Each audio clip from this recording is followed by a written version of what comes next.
평안하세요. 오늘도 주님께서 우리에게 허락하신 참 좋은 한 날입니다.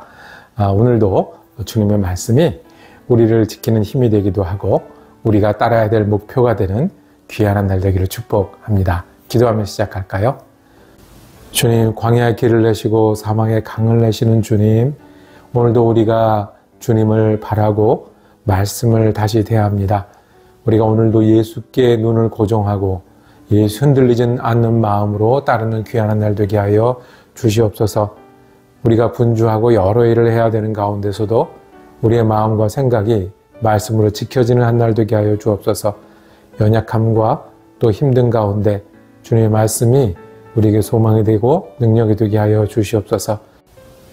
성령님께서 인도하여 주셔서 하나님의 말씀이 우리의 말씀이 되고 그 말씀이 오늘도 우리의 영혼의 강이 되고 우리 삶의 길이 되는 귀한 한 날 될 수 있도록 은혜 내려 주시옵소서.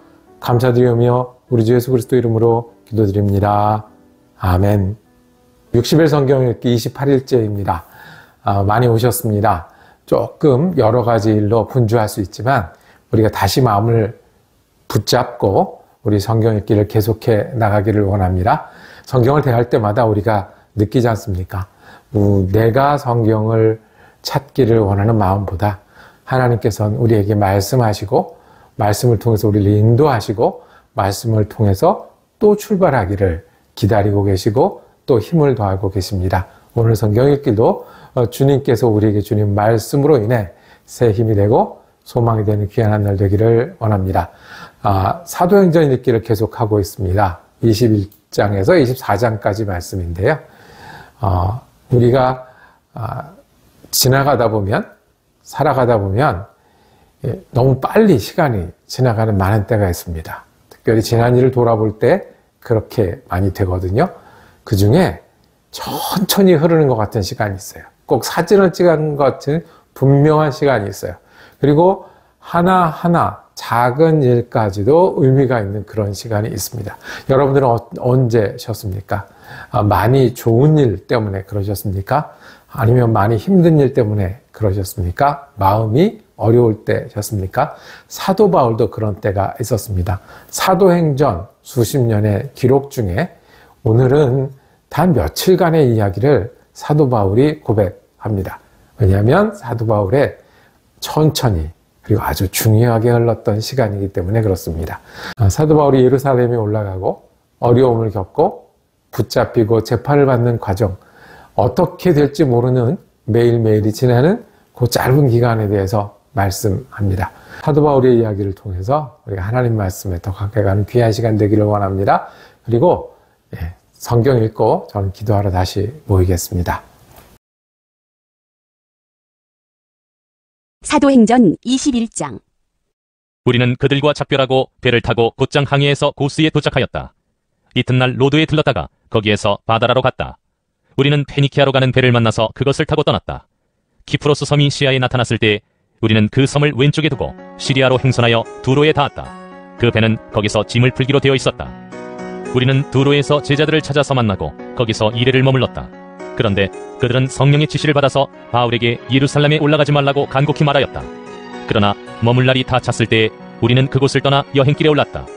모든 제자가 그들의 아내와 아이들과 함께 우리를 성 밖에까지 배웅하였다. 바닷가에서 우리는 무릎을 꿇고 기도를 하고 서로 작별 인사를 나누었다. 그리고 우리는 배에 올랐고 그들은 제각기 집으로 돌아갔다. 우리는 두로에서 출항하여 항해를 끝마치고 돌레마이에 이르렀다. 거기서 우리는 신도들에게 인사하고 그들과 함께 하루를 지냈다. 이튿날 우리는 그곳을 떠나서 가이사랴에 이르렀다. 7사람 가운데 한 사람인 전도자 빌립의 집에 들어가서 그와 함께 머물게 되었다. 이 사람에게는 예언을 하는 처녀딸이 넷 있었다. 우리가 여러 날 머물러 있는 동안에 아가보라는 예언자가 유대에서 내려와 우리에게 와서 바울의 허리띠를 가져다가 자기 손과 발을 묶고서 말하였다. 유대 사람이 예루살렘에서 이 허리띠 인자를 이와 같이 묶어서 이방 사람의 손에 넘겨줄 것이라고 성령이 말씀하십니다. 이 말을 듣고 그곳 사람들과 함께 우리는 바울에게 예루살렘으로 올라가지 말라고 간곡히 만류하였다. 그때 바울이 대답하였다. 왜들 이렇게 울면서 내 마음을 아프게 하십니까? 나는 주 예수의 이름을 위해서 예루살렘에서 결박을 당할 것뿐만 아니라 죽을 것까지도 각오하고 있습니다. 바울이 우리의 만류를 받아들이지 않으므로 우리는 주님의 뜻이 이루어지기를 빕니다 하고는 더 말하지 않았다. 이렇게 거기서 며칠을 지낸 뒤에 우리는 행장을 꾸려서 예루살렘으로 올라갔다. 가이사랴에 있는 제자 몇 사람도 우리와 함께 갔다. 그들은 우리가 묵어야 할 집으로 우리를 안내하여 나손이라는 사람에게 데려다 주었다. 그는 키프로스 사람으로 오래전에 제자가 된 사람이었다. 우리가 예루살렘에 이르니 형제들이 우리를 반가이 맞아주었다. 이튿날 바울은 우리와 함께 야고보를 찾아갔는데 장로들이 다 거기에 있었다. 바울은 그들에게 인사한 뒤에 자기의 봉사활동을 통하여 하나님께서 이방 사람 가운데서 행하신 일을 낱낱이 이야기하였다. 그들은 이 말을 듣고서 하나님께 영광을 돌리고 바울에게 말하였다. 형제여, 당신이 보는 대로 유대 사람 가운데는 믿는 사람이 수만 명이나 되는데 그들은 모두 율법의 열성적인 사람들입니다. 그런데 그들이 당신을 두고 하는 말을 소문으로 듣기로는 당신이 이방 사람 가운데서 사는 모든 유대 사람에게 할례도 주지 말고 유대 사람의 풍속도 지키지 말라고 하면서 모세를 배척하라고 가르친다는 것입니다. 그러니 어떻게 하면 좋겠습니까? 그들은 틀림없이 당신이 왔다는 소식을 들을 것입니다. 그러므로 당신은 우리가 말하는 대로 하십시오. 우리 가운데서 하나님 앞에 스스로 맹세한 사람이 넷 있습니다. 이 사람들을 데리고 가서 함께 정결 예식을 행하고 그들이 머리를 깎게 하고 그 비용을 대십시오. 그러면 사람들은 모두 당신의 소문이 전혀 사실이 아니며 도리어 당신이 율법을 지키며 바로 살아가고 있다는 것을 알게 될 것입니다. 신도가 된 이방 사람들에게는 우상의 제물과 피와 목매어 죽인 것과 음행을 삼가야 한다는 것을 우리가 결정해서 써보냈습니다. 그래서 바울은 그 다음날 그 네 사람을 데리고 가서 함께 정결 예식을 한 뒤에 성전으로 들어갔다. 그리고 정결 기한이 차는 날짜와 각 사람을 위해서 예물을 바칠 날짜를 신고하였다. 그 이래가 거의 끝나갈 무렵에 아시아에서 온 유대 사람들이 성전에서 바울을 보고 군중을 충동해서 바울을 붙잡아 놓고 소리쳤다. 이스라엘 동포 여러분, 합세하여 주십시오. 이 자는 어디에서나 우리 민족과 율법과 이곳을 거슬러서 사람들을 가르칩니다. 더욱이 이 자는 그리스 사람들을 성전에 데리고 들어와서 이 거룩한 것을 더럽혀 놓았습니다. 이는 그들이 에베소 사람 드로비모가 바울과 함께 성내에 있는 것을 전해 보았으므로 바울이 그를 성전에 데리고 들어왔으리라고 생각하였기 때문이다. 그래서 온 도시가 소란해지고 백성들이 몰려들어서 바울을 잡아 성전 바깥으로 끌어내니 성전문이 곧 닫혔다. 그들이 바울을 죽이려고 할 때에 온 예루살렘이 소요에 휘말려 있다는 보고가 천부장에게 올라갔다. 그는 곧 병사들과 백부장들을 거느리고 그 사람들에게로 달려갔다. 그들은 천부장과 군인들을 보고 바울을 때리는 것을 멈추었다. 천부장이 가까이 가서 바울을 체포하였다. 그리고 그는 부하들에게 쇠사슬 둘로 바울을 결박하라고 명령하고 그가 어떤 사람이며 또 무슨 일을 하였는지를 물었다. 그러나 무리 가운데서 사람들이 저마다 다른 소리를 질렀다. 천부장은 소란 때문에 사건의 진상을 알 수 없었으므로 바울을 병영 안으로 끌고 가라고 명령하였다. 바울이 층계에 이르렀을 때에는 군중이 하도 난폭하게 굴었기 때문에 군인들이 그를 둘러매고 가야 하였다. 큰 무리가 따라오면서 그 자를 없애버려라! 하고 외쳤다. 바울이 병영 안으로 끌려 들어갈 즈음에 그는 천부장에게 한 말씀 드려도 됩니까? 하고 물었다. 천부장이 당신은 그리스 말을 할 줄 아오? 그러면 당신은 얼마 전에 폭동을 일으키고 4,000명의 자객을 이끌고 광야로 나간 그 이집트 사람이 아니오? 하고 반문하였다. 바울이 대답하였다. 나는 길리기아의 다소 출신의 유대 사람으로 그 유명한 도시의 시민입니다. 저 사람들에게 내가 한마디 말을 하게 허락해 주십시오. 천부장이 허락하니 바울은 층계에 서서 무리에게 손을 흔들어 조용하게 하였다. 잠잠해지자 바울은 히브리 말로 연설을 하였다. 사도행전 22장. 동포 여러분, 내가 이제 여러분에게 드리는 해명을 잘 들어주시기 바랍니다. 군중들은 바울이 히브리 말로 연설하는 것을 듣고 더욱더 조용해졌다. 바울은 말을 이었다. 나는 유대 사람입니다. 나는 길리기아의 다소에서 태어나서 이 도시 예루살렘에서 자랐고 가말리엘 선생의 문화에서 우리 조상의 율법의 엄격한 방식을 따라 교육을 받았습니다. 그래서 나는 오늘날 여러분 모두가 그러하신 것과 같이 하나님께 열성적인 사람이었습니다. 나는 이 도를 따르는 사람들을 박해하여 죽이기까지 하였고 남자든 여자든 가리지 않고 묶어서 감옥에 넣었습니다. 내 말이 사실임을 대제사장과 모든 장로가 증언하실 것입니다. 나는 그들에게서 다마스쿠스에 있는 동포들에게 보내는 공문을 받아서 다마스쿠스로 길을 떠났습니다. 나는 거기에 있는 신도들까지 잡아서 예루살렘으로 끌어다가 처벌을 받게 하려고 했던 것입니다. 가다가 정오 때쯤에 다마스쿠스 가까이에 이르렀는데 갑자기 하늘로부터 큰 빛이 나를 둘러 비추었습니다. 나는 땅바닥에 엎어졌는데 사울아 사울아 내가 어찌하여 나를 핍박하느냐 하는 소리가 들려왔습니다.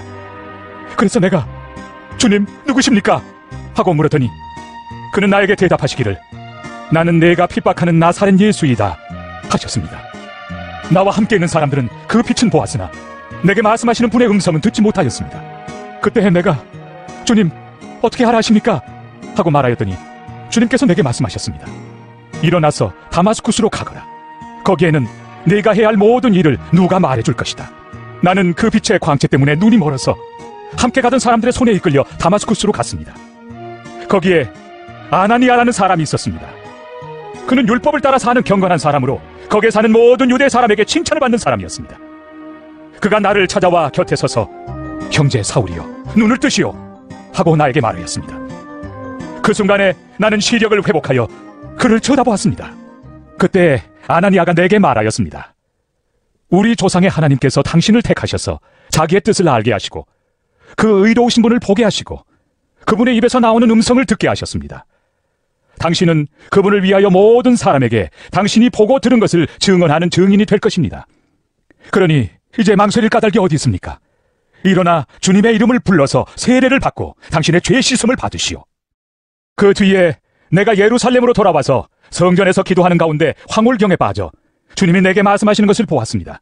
그는 말씀하시기를 서둘러서 예루살렘을 떠나라. 예루살렘 사람들이 나에 관한 내 증언을 받아들이지 않을 것이기 때문이다 하셨습니다.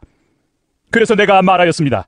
주님, 내가 주님을 믿는 사람들을 가는 곳마다 회당에서 잡아 가두고 때리고 하는 사실을 사람들이 잘 알고 있습니다. 그리고 주님의 증언자인 스데반이 피를 흘리고 죽임을 당할 때 나도 곁에 서서 그 일에 찬동하면서 그를 죽이는 사람들의 옷을 지키고 있었습니다. 그때 주님께서 말씀하시기를 가라, 내가 너를 멀리 이방 사람들에게로 보내겠다 하셨습니다. 사람들이 바울의 말을 여기까지 듣고 있다가 이런 자는 없애버려라! 살려두면 안 된다! 하고 소리를 질렀다. 그리고 그들은 고함을 치며 옷을 벗어던지며 공중에 먼지를 날렸다. 그때 천부장이 바울을 병영 안으로 끌어들이라고 명령하였다. 그리고 그는 유대 사람들이 바울에게 이렇게 소리를 지르는 이유를 알아내려고 바울을 채찍질하면서 캐물어보라고 하였다. 그들이 채찍질을 하려고 바울을 눕혔을 때 바울은 거기에 서 있는 백부장에게 로마 시민을 유죄 판결도 내리지 않고 매질하는 법이 어디에 있어? 하고 말하였다. 백부장이 이 말을 듣고 천부장에게로 가서 어떻게 하시렵니까? 이 사람은 로마 시민입니다. 하고 알렸다. 그러자 천부장이 바울에게로 와서 내게 말하시오. 당신이 로마 시민이요? 하고 물었다. 바울이 그렇다고 대답하니 천부장은 나는 돈을 많이 들여서 이 시민권을 얻었소. 하고 말하였다. 바울은 나는 나면서부터입니다. 하고 말하였다. 그러자 바울을 신문하려고 하던 사람들이 곧 물러갔다. 천부장도 바울이 로마 시민이라는 사실을 알고는 그를 결박해 놓은 일로 두려워하였다. 이튿날 천부장은 무슨 일로 유대 사람이 바울을 고소하는지 그 진상을 알아보려고 하였다. 그래서 그는 바울의 결박을 풀어주고 명령을 내려서 대제사장들과 온 의회를 모이게 하였다. 그리고 그는 바울을 데리고 내려가서 그들 앞에 세웠다. 사도행전 23장. 바울이 의회원들을 주목하고 말하였다. 동포 여러분, 나는 이날까지 하나님 앞에서 오로지 바른 양심을 가지고 살아왔습니다. 이 말을 듣고 대제사장 아나니아가 곁에 서 있는 사람들에게 바울의 입을 치라고 명령하였다. 그러자 바울이 그에게 말하였다. 회칠한 벽이여, 하나님께서 당신을 치실 것이오. 당신이 율법대로 나를 재판한다고 거기에 앉아있으면서 도리어 율법을 거슬러서 나를 치라고 명령하시오? 곁에 서 있는 사람들이 말하였다. 그대가 하나님의 대제사장을 모욕하오? 바울이 말하였다. 동포 여러분, 나는 그가 대제사장인 줄 몰랐소. 성경에 기록하기를 너의 백성의 지도자를 욕하지 말아라 하였소.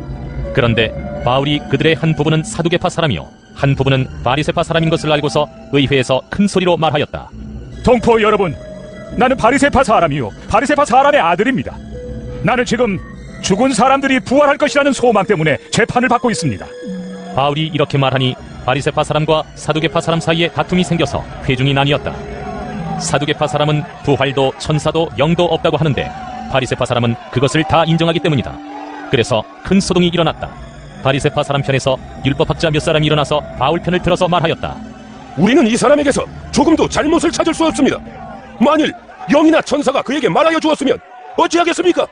싸움이 커지니 천부장은 바울이 그들에게 찢길까 염려하여 군인들어 내려가서 바울을 그들 가운데서 빼내어 병영 안으로 데려가라고 명령하였다. 그날 밤에 주님께서 바울 곁에 서서 말씀하셨다. 용기를 내어라. 네가 예루살렘에서 나의 일을 증언한 것과 같이 로마에서도 증언하여야 한다. 날이 새니 유대 사람들이 모의하여 바울을 죽이기 전에는 먹지도 마시지도 않겠다고 맹세하였다. 이 모의에 가담한 사람은 40명이 넘었다. 그들이 대제사장들과 장로들에게로 가서 말하였다. 우리는 바울을 죽이기 전에는 아무것도 입에 대지 않기로 굳게 맹세하였습니다. 그러니 이제 여러분은 의회와 짜고서 바울에 관한 일을 좀 더 정확하게 알아보려는 척하면서 천부장에게 청원하여 바울을 여러분 앞에 끌어내오게 하십시오. 우리는 그가 이곳에 이르기 전에 그를 죽여버릴 준비를 다 해놓았습니다. 그런데 바울의 누이의 아들이 이 음모를 듣고 서둘러 가서 병영으로 들어가 바울에게 그 사실을 일러주었다. 그래서 바울은 백부장 가운데 한 사람을 불러놓고 말하였다. 이 청년을 천부장에게 인도해 주십시오. 그에게 전할 말이 있습니다. 백부장이 그를 데리고 천부장에게로 가서 말하였다. 죄수 바울이 나를 불러서 이 청년이 대장님께 드릴 말씀이 있다고 하면서 데려다달라고 부탁해서 데려왔습니다. 천부장이 청년의 손을 잡고 아무도 없는 데로 데리고 가서 물어보았다. 내게 전할 말이 무엇이냐? 그가 대답하였다. 유대 사람들이 바울에 관해서 좀 더 정확하게 캐물어 보려는 척하면서 내일 그를 의회로 끌어내 오게 해달라고 대장님께 청하기로 뜻을 모았습니다. 그러니 대장님은 그들의 말에 넘어가지 마십시오. 바울을 죽이기 전에는 먹지도 마시지도 않겠다고 맹세한 사람이 40명 남짓 매복하여 바울을 기다리고 있습니다. 그들은 지금 준비를 다 하고 대장님에게서 승낙이 내리기만을 기다리고 있습니다. 천부장은 그 청년에게 이 정보를 내게 제공하였다는 말을 아무에게도 하지 말아라 하고 당부한 뒤에 그를 돌려보냈다. 천부장이 백부장 2사람을 불러서 명령하였다. 오늘 밤 9시에 가이사랴로 출발할 수 있도록 보병 200명과 기병 70명과 장병 200명을 준비하여라. 또 바울을 벨릭스 총독에게로 무사히 호송할 수 있도록 그를 태울 짐승도 마련하여라. 그리고 천부장은 이렇게 편지를 썼다. 클라우디오 루시아는 삼가 총독 벨릭스 카카께 문안드립니다. 이 사람은 유대 사람들에게 붙잡혀서 죽임을 당할 뻔하였습니다. 그런데 나는 그가 로마 시민인 것을 알고 군대를 건들고 가서 그를 구해냈습니다. 유대 사람들이 무슨 일로 그를 고소하는지를 알아보려고 나는 그들의 의회로 그를 데리고 갔습니다. 나는 그가 유대 사람의 율법 문제로 고소를 당하였을 뿐이며 사형을 당하거나 갇힐 만한 아무런 죄가 없다는 것을 알았습니다. 그런데 이 사람을 해하려고 하는 음모가 있다는 정보를 듣고서 나는 당장에 그를 총독님께로 보내는 바입니다. 그리고 그를 고발하는 사람들에게도 그에 대한 일을 각하 앞에 제소하라고 지시하여 두었습니다. 군인들은 명령을 받은 대로 바울을 넘겨받아서 밤에 안디바드리로 데려갔다. 그리고 이튿날 기병들에게 그를 호송하게 맡기고 그들은 병영으로 돌아왔다. 기병들이 가이사랴에 이르러서 그 편지를 총독에게 전달하고 바울도 그 앞에 데려다가 세웠다. 총독은 그 편지를 읽고 나서 바울에게 어느 지방 출신인가를 물어보았다.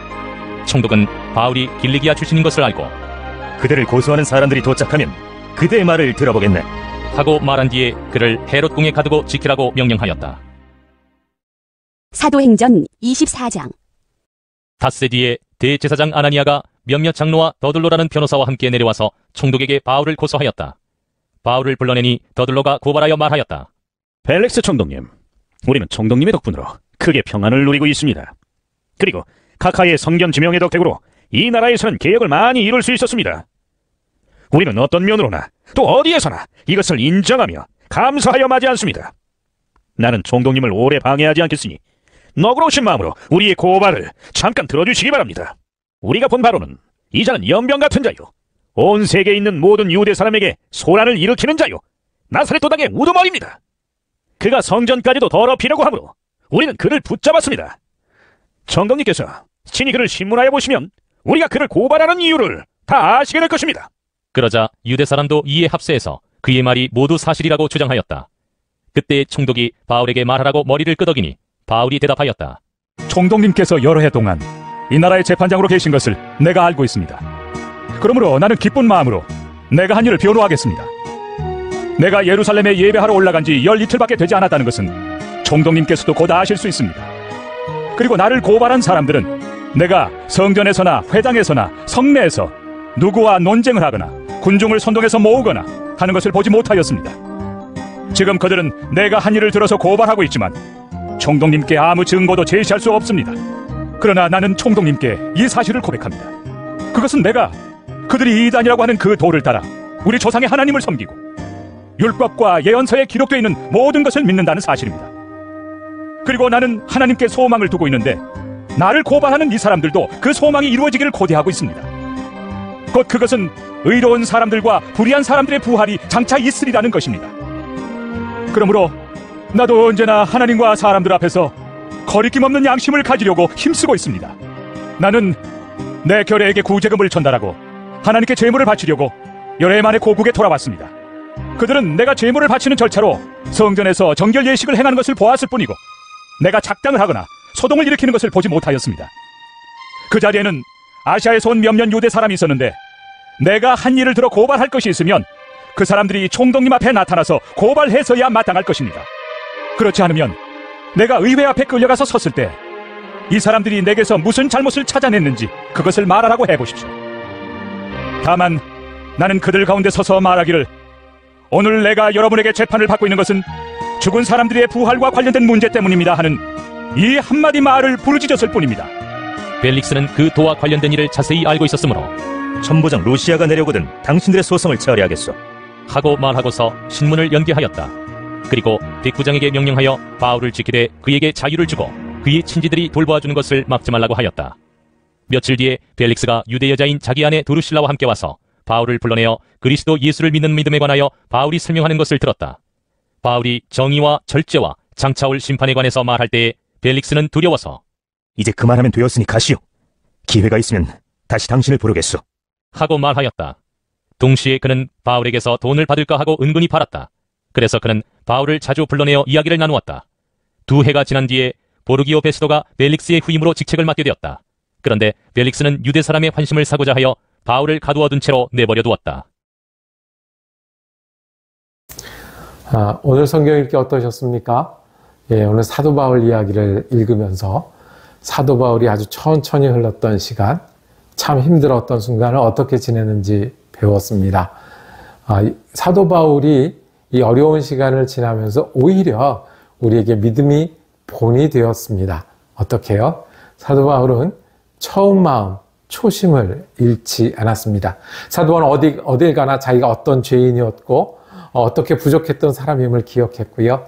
그 자신을 돌이키게 하셨고 믿게 하셨고 그리고 사명을 주셨던 그 하나님에 대해서 고백함으로 어려움이 당해도 흔들리지 않았고 또 시련이 있고 고통이 있어도 그 처음 마음을 지키고 붙들면서 이겨나갔습니다. 맞습니다. 주님, 우리 부족한데 우리가 그냥 내 멋대로 살다가 어려운 가운데 살다가 그렇게 허무하게 끝날 인생을 주님 우리를 부르셨고 예수가 우리 대신 죽으심으로 믿음으로 소망을 갖게 하셨습니다. 지나고 나면요. 그 어려웠던 순간 기억도 많이 나고 고통받았던 순간이 다시는 돌이키기 싫다 할 정도로 힘들 수 있는데요. 그 기간을 어떻게 잘 지내냐 하면 우리가 믿음으로 그리고 소망으로 고백하며 지냈던 사도 바울, 내가 믿음 때문에는 이거 견딜만 하다, 소망을 가지고 있기 때문에 이 일을 겪어나가야 한다라고 고백했던 사도 바울처럼 우리도 처음 마음 가지고 오늘도 믿음으로 지내면 지낼만 하지 않겠습니까? 내가 천국까지 가는 예수 그리스도 동행하는 소망이 있으니 그 힘으로 오늘도 이겨나가지 않겠습니까? 기도하겠습니다. 오늘 우리가 믿음으로 우리 마음을 지키고 소망으로 힘을 내는 귀한 한 날 되게 하여 주옵소서. 사도 바울이 그랬던 것처럼 여러 일을 만나도 내가 처음 믿음, 그 은혜 붙드는 것을 잊지 않게 하시고 그 힘으로 오늘도 주님 은혜 가운데 기쁨으로 살아가는 한 날 되게 하여 주옵소서. 우리 주님 예수 그리스도 이름으로 기도드립니다. 아멘. 사도행전 읽기는 내일까지 이어집니다. 은혜로운 한 날 되시기를 축복합니다.